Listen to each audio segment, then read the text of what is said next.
Myriam, tu vas nous parler du diagramme cause-effet. Je crois qu'il a plusieurs noms, cet outil.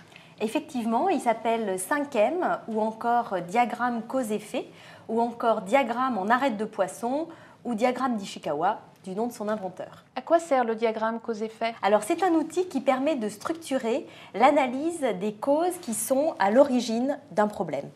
Et on va structurer cette analyse des causes en 5 familles: la méthode, les moyens, les matières premières, la main-d'œuvre et le milieu. Comment mettons en place le diagramme cause-effet?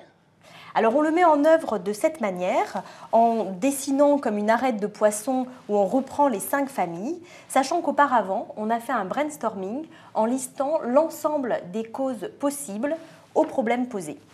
D'accord. Et comment ensuite exploite-t-on ce diagramme?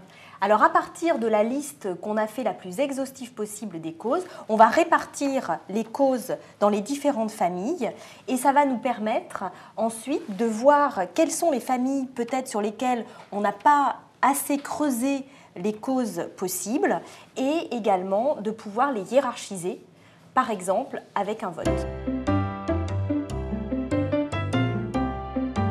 Et quel conseil donnerais-tu à quelqu'un qui veut construire ce diagramme cause-effet? Je donnerai 2 conseils. Le premier conseil, c'est de procéder par étapes, de bien faire d'abord le brainstorming et ensuite la répartition par famille de causes. Et deuxièmement, de profiter de cette répartition pour creuser les causes qui ont été identifiées pour chacune des familles. Merci.